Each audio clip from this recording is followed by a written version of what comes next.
Hey guys, welcome back to the channel. Today we're gonna discuss something a little bit different. I'm going to start talking about the release pattern. We're going to start with discussing modern professionals, how they release the golf club, how most amateurs release a golf club like you guys, and then how I've learned to release a golf club over the years by trying different methodologies such as advanced ball striking, stack and tilt. I went to Jim McLean for a little while, as well as others. I could go all day with the stuff that I've tried, but just understand that there's very little that I haven't tried. There are infinite ways to release the golf club, but today we're going to go through it. So enjoy, as always. Subscribe, like, comment if you got things to say. Got any questions, let me know. Otherwise, let's get to it. So got a 7-iron in my hand here. First thing we kind of have to discuss is grip size. If you aren't properly fitted to a grip, or you don't have a grip specific to the type of grip you're playing, in other words, if you're not Bryson DeChambeau with a palm grip using jumbo clubs, there's going to be issues with your release pattern. If your shafts don't match the ability to leverage the club, you will have issues with your release pattern. If the offset on your clubs do not match your release pattern, you will have issues with your ball flight. Okay? If the perimeter weighting or muscle back weighting of your club is not correct for you, you will have issues with your ball flight as well as your release, because biomechanically your body is going to be feeling things that essentially don't match up with the inertia of the toe as it flies across its arc. So you won't have any other choice but to use hands and timing to hit golf shots. But again, you found my channel. We don't use timing here. We use leverage. We use physics. We use biomechanics so that our golf swing is there every single day of the week. So hopefully by now you watched my grip videos. You understand leverage is the key to a proper grip, and that 360 degrees of motion going both directions is necessary in order for you to have a release pattern that allows you to harness physics, biomechanics, and geometry to be a consistent ball striker day in and day out. It's not complex. You're not going to be perfect. You're still human. Even if you do miss-hit some shots, you're going to hit those miss-hits better than most people will hit their best shots.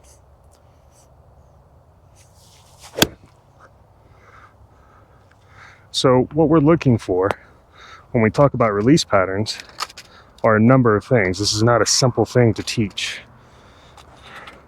In fact, I've debated teaching this for a number of reasons, one of which I can't sit there and watch you grip the club and hit golf shots. So today I'm going to narrow it down to 3 areas: the professional grip, the modern professional grip, release pattern, how the body works biomechanically, and the limitations associated with that. Then we're going to go into the amateur release pattern and how most amateurs grip the club incorrectly because they don't have the biodynamics or the mobility to get into the positions that a professional does. Thus, they're never going to hit the ball consistently. And then finally, I'm going to talk about my release pattern, which I believe is an old school release pattern that doesn't require quite as much mobility. Again, because I've had back surgery, I can't get into some of those positions. I've had to reinvent the wheel, so to speak. Finally, I'm going to leave you with a drill or two that's going to help you guys understand your release pattern and how to get to the range, practice it properly so that you become more consistent on the golf course. So, without any further ado, let's go straight into it. We're going to talk about the professional grip. The modern professional tends to have a pretty strong left hand. That has a lot to do with the fact that there's a lot of offset in the modern clubs. So I've got 2 modern clubs here. The first of which is a JPX Tour 4-iron, the 923s. As you can see, it has quite a bit of offset. Same with my P790 here. Has quite a bit of offset. This is my driving iron. And again, it's designed that way. There's a purpose to it. They have moved the weight all throughout the head so that now essentially what happens is the sweet spot is elongated, so it's kind of an ovular. Instead of being like a small dime like it used to be with old blades and baladas, they've made it ovular, so you can pretty much hit it anywhere on the face, point it pretty much in any direction, it'll start that way and barely move offline. Thus, offset doesn't have quite the effect it used to. We're going to start here with the forearm. I'm just going to do a modern grip, modern swing, which is going to be a bowed left wrist holding position with the body turned through. Okay, and this is, I would say, probably 75% what you see on tour nowadays, where these guys are taking the club outside the line, holding, bowing their wrist at the top, and then turning through. And biomechanically, this is great. It really limits a lot of bad things that can happen in the backswing, the transition. But understand that when you get off, getting back to that perfectly bowed left wrist position and everything is in the slot might take a little bit of time. So let's see what that looks like. So again, you're not going to have any flare to your toe in the modern game. Your stance is going to be very square. There's no open or closed stance as we've discussed in the past. The ball position for a forearm is going to be slightly forward of center. So maybe 3 or 4 balls off the inside of the left foot here, and right foot for left-handed golfers. And essentially what you're going to do is you're going to take the club away outside the line. It's going to feel outside the line, which is going to turn you into this position where you're on a loaded right side. Then you're going to bow your wrist at the top, which is your transition move. Slightly drop it, drop that right elbow into the pocket, and then turn everything through. So the hips are going to lead this golf swing. And again, it's a strong grip. You can't do this without a really strong grip, because this bowed left wrist position, to hold that, you can't really have a weak grip, because when you get to this point, the club just flares out to the right. So again, to harness the inertia of a golf club, you need a fairly strong grip. So again, square stance, square club face, and we're just going to take it outside the line, bow the left wrist, and then turn the body through. As you can see, just a slight draw there. Pretty low shot. I'm hitting off mats today, and I don't love the bowed left wrist, but not bad for my first swing. I mean, I don't swing like this, so this is just a demonstration. I don't want you guys to think that I've mastered that swing in any way, shape, or form. But what happens with this golf swing that I tend to see a lot is there's a huge miss both ways.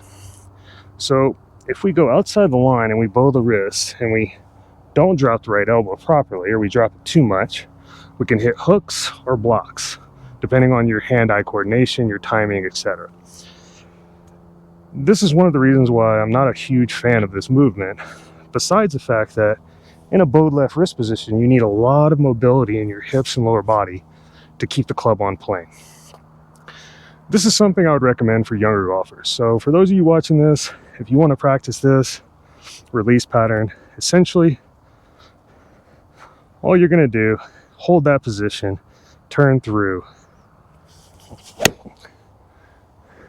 and just really limit any release of the golf club. So a drill that I was taught when I learned this release pattern, I had a terrible propensity to hook it after my back surgeries. I went to a couple of different pros, and one taught me a release pattern that essentially is what I would call a hold-off pattern, much like Dustin Johnson.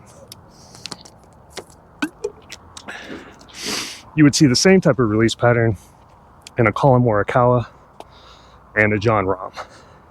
And what he would make me do is he would make me go to the top, get perfectly stacked, bow my wrist until I felt like I was going to hit the ball with my right hand.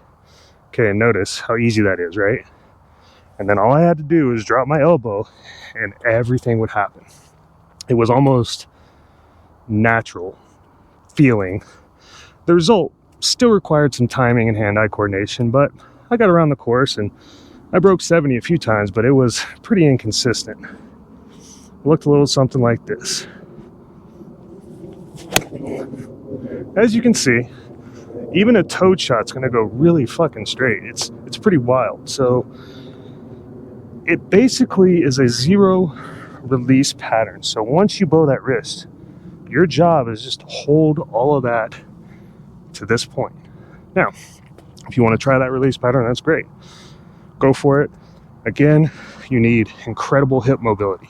You have to be able to keep your hips back, hold these angles, and turn at a very, very high velocity in order to create any kind of speed, because essentially, although you're leveraging it, you're not leveraging it from here, you're leveraging it from here. So you just don't have the ability to create a lot of speed without hand speed and timing. So even John Rahm, who's probably the latest releaser of them all, releases from here. Maybe DJ releases from here. Colin Morikawa probably releases from about right there. Each of those guys pretty much plays a fade. And the reason for that being is because you can double cross this real bad. So that's one of the main cons of the modern release that I personally don't like. And just to demonstrate it, what I'm going to do is I'm going to release it just a tad early. I'm not going to hold the angles, so you guys can see, if you don't have the mobility, what ends up happening. So this would be like an amateur trying to do this.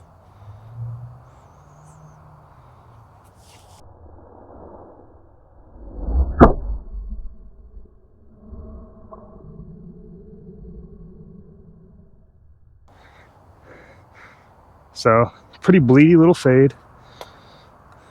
I thinned it. There's a lot of bad things that happened there. It wasn't a very pure strike. And again, this isn't the release pattern that I've mastered, but it's a release pattern that you see a lot on tour. You know, Tommy Fleetwood kind of has this release pattern. That low cutoff finish where you're coming in and everything's staying connected, right? Again, it works great if you have all day to work it and you have great timing. But if you're an amateur or you're a weekend warrior, you're going to struggle with this. Okay, so now we're going to talk about what I see most amateurs doing in their release patterns. And essentially, you guys really want to get in that bow wrist position, but quite honestly, you don't have the strength or the mobility to hold it. So you do what's called, either early extension or you flip the club, right? I'd say 90% of golfers that I play with that I see attempting this move or the Porzak moves that don't practice it regularly really struggle with it, and especially if they're not young. If they're older guys, say 35 and older, because that's when the body starts to build adhesions and things like that, where if you're not constantly working on it, your mobility starts to decline. It's very difficult to maintain it, especially with our sedentary lifestyle, right? We sit a lot at computers, we look at our phones, so our necks always down and canted. It's just not good stuff.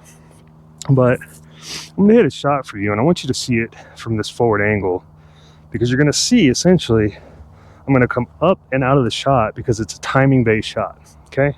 And I want you to see this because I think most amateurs, if they saw themselves in this position, it would fix a lot of their issues and they would start to understand why they're missing golf shots.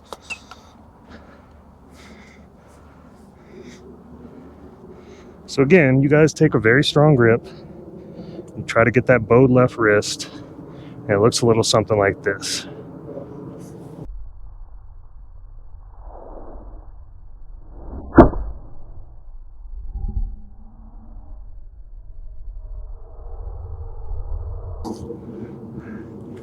Now, I hit that pretty pure because I have good hand-eye coordination and I practice a lot, but most of the time what I see is you guys will come to the range and God knows where it's going to go. It's never really a whole lot of fun to watch. And I've tried to give lessons before to folks like this, and you guys are just so bent, bound, and determined to get in that bowed left wrist position, but none of you understand what it actually is.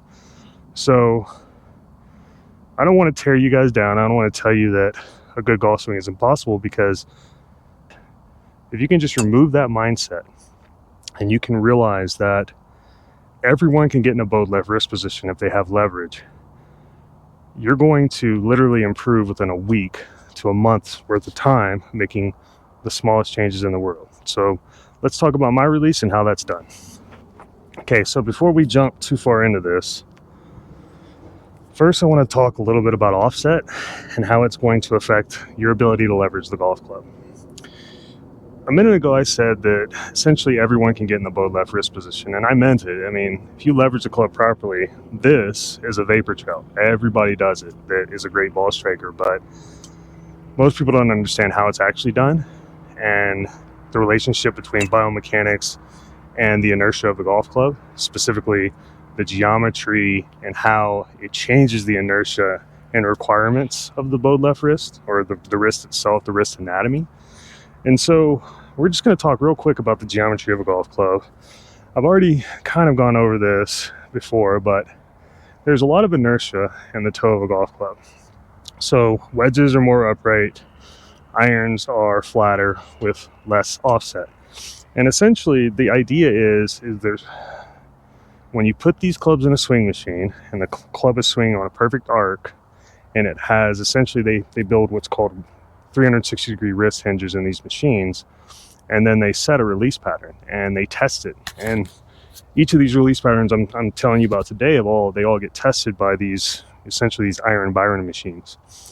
And that's how they get their club design. They do all these different equations and simulations with computers, and all that stuff eventually gets them to what we play with today, which will fit most weekend warriors, or if you're a good player like I am, you're going to play like a JPX Tour, like a bladed iron with very little offset, because your release pattern is going to be far less. It's going to be a later release pattern, so you're essentially going to have more lag, which means you're going to have more of a bowed left wrist. But you guys probably heard me say once or twice that I play zero offset irons. And just so you guys can see the brand and everything that I play, they're RES irons. They're the CR16s. As you can see, they are true zero offset. Now this iron's a little dirty. I haven't cleaned it this winter. I do plan on getting a new set, but if you look at it, there's zero offset there. Okay, so when I go to turn this toe over, there's a little bit of a hesitation, right? It almost wants to go backwards before it goes forwards. And the idea behind that is I hooked the ball really bad after my back surgeries because I didn't have the mobility to hold my angles to the strike, even though I was trying to get in that bowed left wrist position. It just didn't work for me. So I found advanced ball striking. I studied their release pattern, which is a forearm release, which is a leveraged release, right? Where essentially you're using the forearms to hit the golf ball only. And once I learned that, also what I learned from the Hogan book, Five Modern Fundamentals of Golf, with the waggle and how the elbow touches the hip every single time you waggle it, and understanding how that release pattern happened, I started to come to the conclusion that leverage was the key to great ball striking, regardless of your biomechanics, right?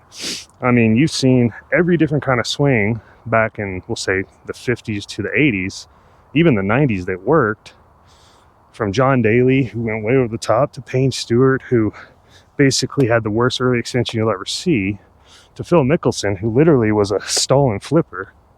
Worked great because the clubs, the geometry and the physics and the inertia of the clubs and the golf balls were designed for, they were just far more difficult to hit. So you had to be more accurate. Your ball striking, you had to be more pinpoint, hitting the sweet spot, et cetera, et cetera. But today, you don't need quite as much of that. So, the modern release pattern, if you're playing modern clubs, is going to be great for you, because you're going to be able to hold that angle because the clubs are lighter, there's more offset, they have more cavity back, perimeter weighting, et cetera, which is going to get that ball up in the air. If you hit it toe or heel, it's going to carry anyway. All these things really have made the game a lot easier, so the release pattern has changed. But I couldn't accept that, guys, because I couldn't do it. And if you're over 30 and you're struggling with this, it's probably because biomechanically you just don't have the capability to do it anymore.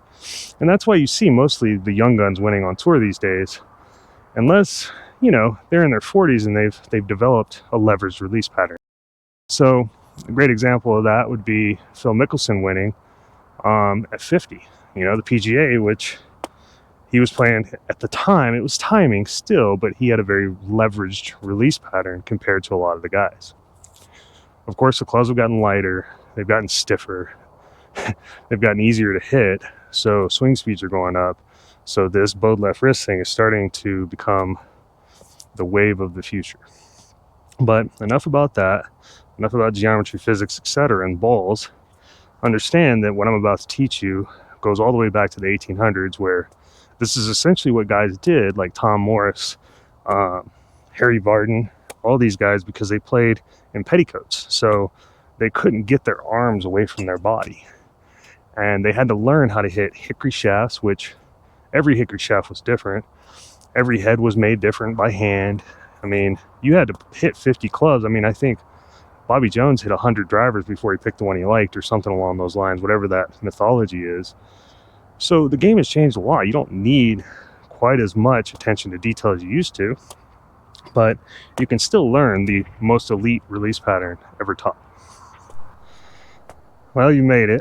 I know I've talked probably way too much, but here we are. We're going to start discussing what I consider the greatest release in golf, the leverage release, or essentially the secret to golf. And there are guys out there that deny it, but I can assure you, I've tried everything. I've been doing this for 30 years. I can guarantee you this is the secret to golf. So enjoy, good luck with it, and just understand it doesn't come overnight, but you will see results pretty immediately if you start learning how to do this. If you want a system to learn this, I highly recommend advanced ball striking or the Bradley Hughes system. I took Bradley Hughes' course. I sat on advancedballstriking.com forum for years before I finally committed to Bradley's system. I tried all kinds of different teaching methods, and honestly, this is by far the quickest way to learn the release pattern is to use their system.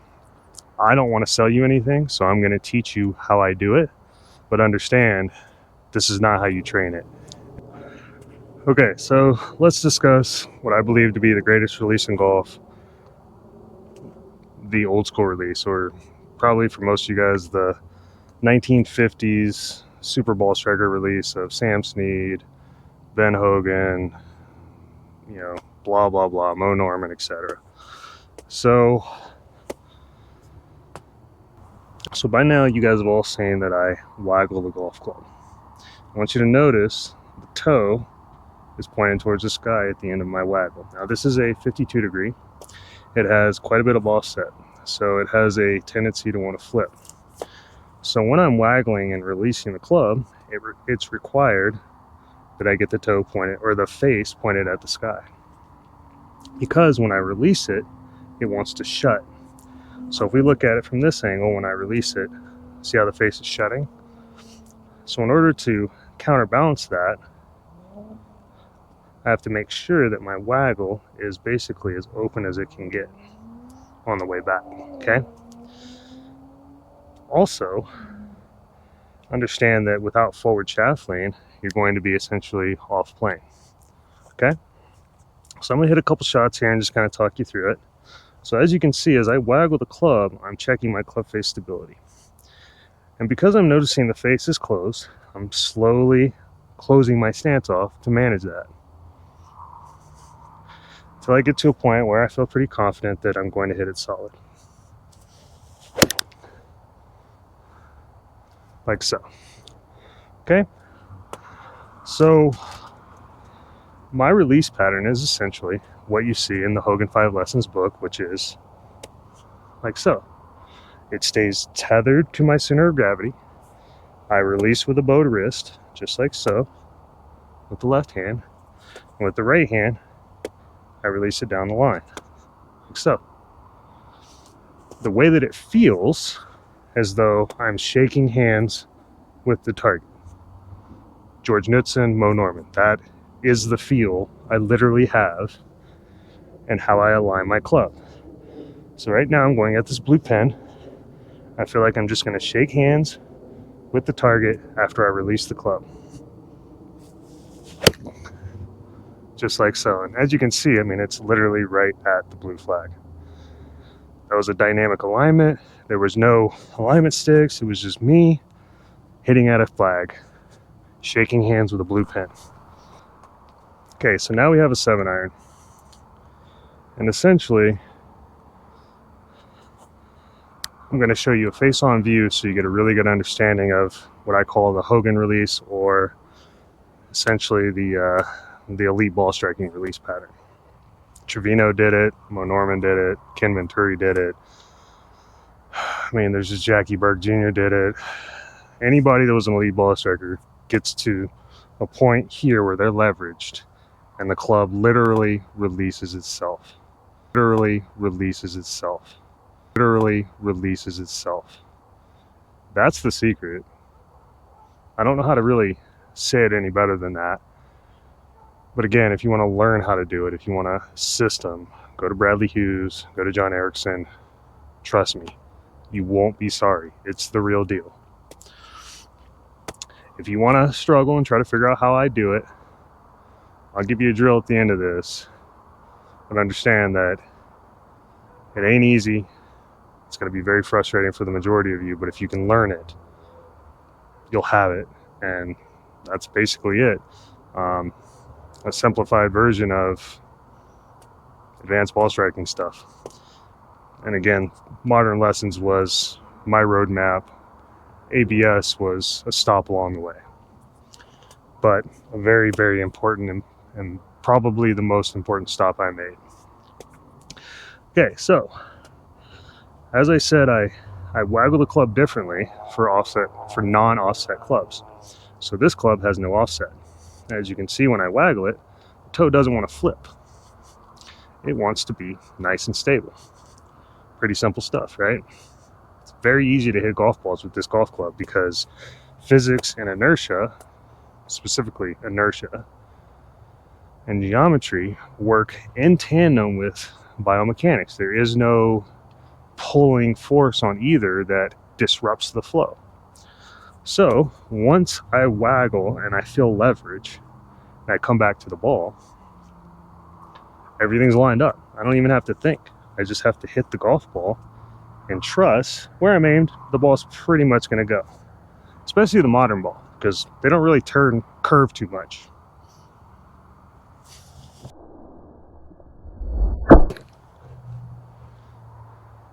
So in this case, I was aimed at the blue pin and it landed 10 yards in front of it. So this is my 7-iron. As we get to longer irons, they're going to be flatter. They're going to be not as upright. They're going to be flatter, which is going to create inertia rightwards, which I've talked about in a lot of videos. If you have offset, it's going to allow you to release the club a lot steeper. In other words, you're going to be able to release the club like that, which you see a lot nowadays in the modern game, that kind of a release where the right hand goes under the left, like so. It's, in my opinion, it's timing. I don't like it. I think a release pattern where everything is together, square, like so, is what you should be going for if you want consistency and you don't want to have to practice day in and day out. But one more time, I'm going to do the Hogan slow motion drill with the 7-iron, just so you guys can see every little element of it and you could try to train it yourself.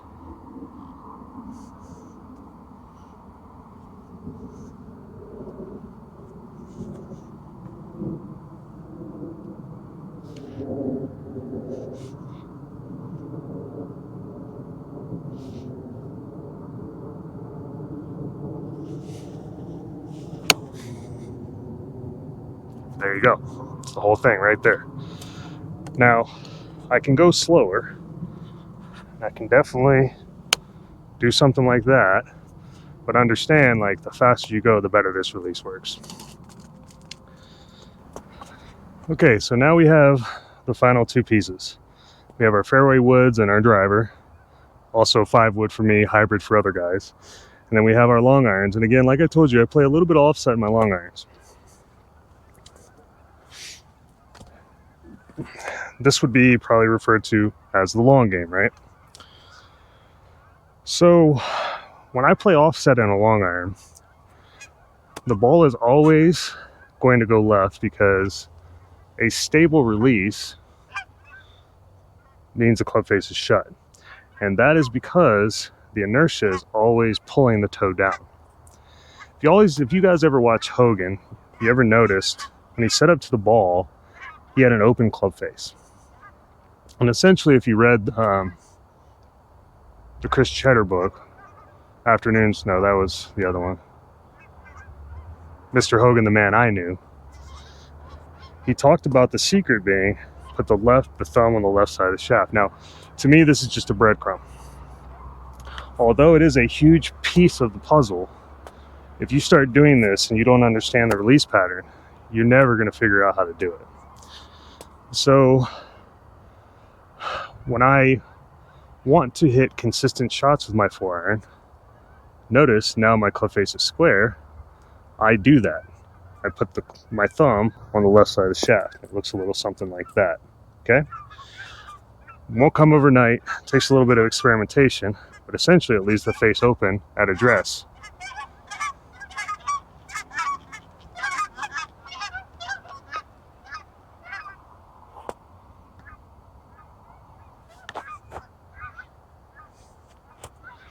With all that being said, I'm going to hit a shot here, and I want you guys to just pay attention to how the waggle changes. So this is an open club face with my thumb down the left side of the shaft. As you can see, the inertia is managed pretty consistently. But I tend to hit a bit of a fade. Now, if I sit there and I waggle for 10 minutes, I'll eventually find that perfect position. But for the most part, when I'm out playing golf, 3 or 4 waggles and I'll just aim at the left edge of the green or the left center of the green and hit a tight little fade in there. If I want to play a draw, all I got to do is go to my other grip, which essentially is neutral. It's kind of pointed in between my right shoulder and my sternum, clavicle. Okay?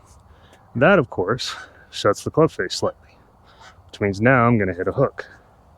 So as I'm waggling, I just aim slightly right at my target and I swing normal. And then I play a tight little draw. It might be a 5-10 yard draw, which was slightly thin, slightly towed, but you know, it is what it is. I'm not trying too hard at the moment. But understand,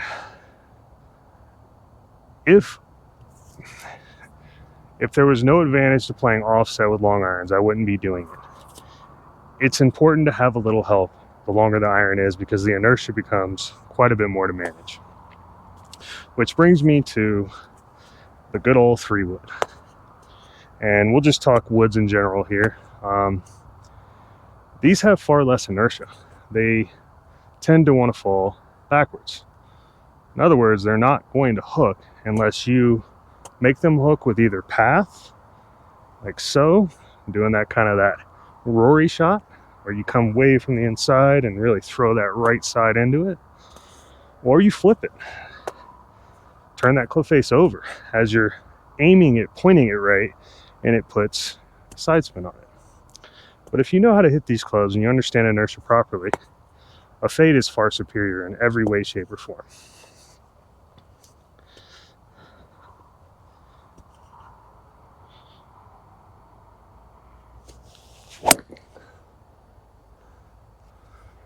And the idea is very simple. Because there's very little inertia in the modern golf club, and because there's a lot of toe droop and then shaft torque, so the face always tends to want to be open, which is why a lot of times when you buy them straight off the rack, they'll actually set close in the A1 position, which is the neutral position, because there's always going to be a little bit of torquing of the golf shaft, because graphite shafts just aren't as stiff as steel. And if you're leveraging the golf club properly, the toe is always going to droop. The shaft is always going to be torqued back, so the face will always be open, so you will always hit a draw. It's just physics, so you can't change it. Okay, so we've discussed the fact that there's just less inertia in the modern head of the 3-wood. There's less need to open it, kind of like Hogan and a lot of the guys did back in the day, because there just isn't enough inertia, weight, to turn that toe over. So a proper release is always going to be a fade, and that is my greatest tip to you. If you want to learn the perfect release, in my opinion, of elite ball strikers, you have to learn how to fade it from the inside. In other words, you have to be able to come from the inside and fade the golf ball. That is the trick. It's the secret to true compression. And when you feel it, It's so different and so dynamic that you'll never ever go back, I can assure you. But I wanted to give you a down the line view just so you understand what it looks like. So as I waggle, again, notice my club face opens all the way up. I touch my right hip and I come back. It's the whole thing on an axis, right? So my wrists are on the shaft axis. In other words, that is my arc. Over and over. Okay? As I waggle, I'm imagining shaking hands with that tree out there. Literally, that's all I'm thinking about. Now that I'm there, I can feel I am just slightly left of it, but it's going to fade back and it's going to be perfect. And it was. So essentially it started just at the left edge of the tree, faded to the right edge of the tree. All right.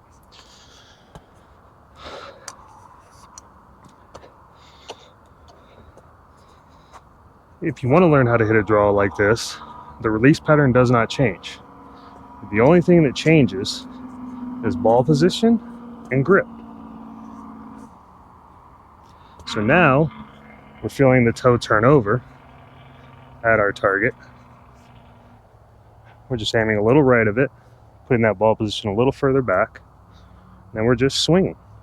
Everything naturally happens if I shake hands with my target. Just like so.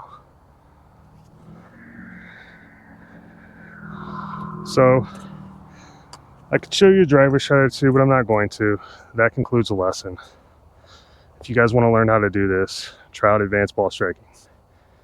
John Erickson is a guru. He's going to treat you like a guru, and he's going to take you down the Buddhist philosophy path, which is going to be Zen training. It's going to be hard, it's going to be difficult, but when you come out of it, you're going to be a master ball striker like me. If you go through the Bradley Hughes program, it won't be quite as difficult. He's going to guide you. It's going to be very, very gentle as he does it. He's going to let you work at your own pace, but you probably aren't going to get there. And no offense to Bradley or anything, but he's not a guru. That's not his intention. He really wants to help. His desire is for those that want to help themselves. And that's my belief about Brad. And, you know, working with him was a real pleasure. I learned a lot. But I would say the majority of people would be better off just taking lessons from him than maybe going through his program, because if you're going to go through the Master Ball Striking program, you need to go in depth and pay very close attention to detail. If you want to try to do it my way, and you want to go down the hard path, and you want to figure it out yourself so that you can wear that badge and say, I did it, and you want to have that pride, here's the drill that I would highly recommend working on. For me, my favorite club is an 8-iron. It's the only club that I do this drill with. I can do it with other clubs. I've learned how, but for the most part, it's the only club that I need anymore to get me back to where I was. And essentially the drill is to hit one-handed shots as absolutely straight as you can. As you can see, the waggle doesn't change. I like the hand behind my back. It just helps. And then I just swing. Now, as you can see, perfectly straight shot, probably went 100 yards with one hand with an 8-iron. Once you've mastered the right hand, the next phase is the one-handed lefty. And again, if you're not leveraging the club properly, you cannot do this. So pay very close attention to how I'm doing this. I'm not going to teach it to you. You got to figure it out. But again, this is the hard path. This is what you guys, the hard path people, want. There you go. I only do this when the swing gets way off nowadays, so I quite honestly just don't have quite as much strength, and it's not quite as easy as it used to be. This is the key to great ball striking, elite master ball striking.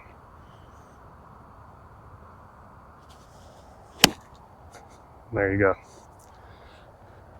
Far better shot there, a little toey.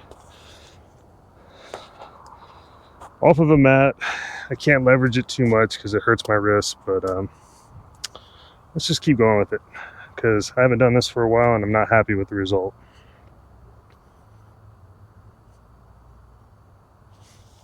There we go. Now we're starting to get it. But that's the drill, guys. All right, guys, one more angle at this drill. Again, it's all about leverage. This does take time to build up the strength. But learn how to hit it left-handed. One hand. Not my best, but still pretty good. And then right-handed, one-handed.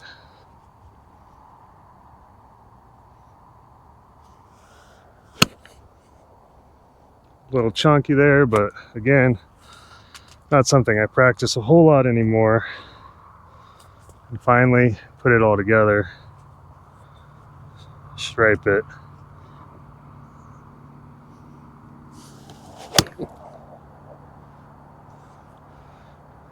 And there you go. So just to give you one more shot at it, guys, it's a 3-wood now. So you guys understand, it can be done with every club.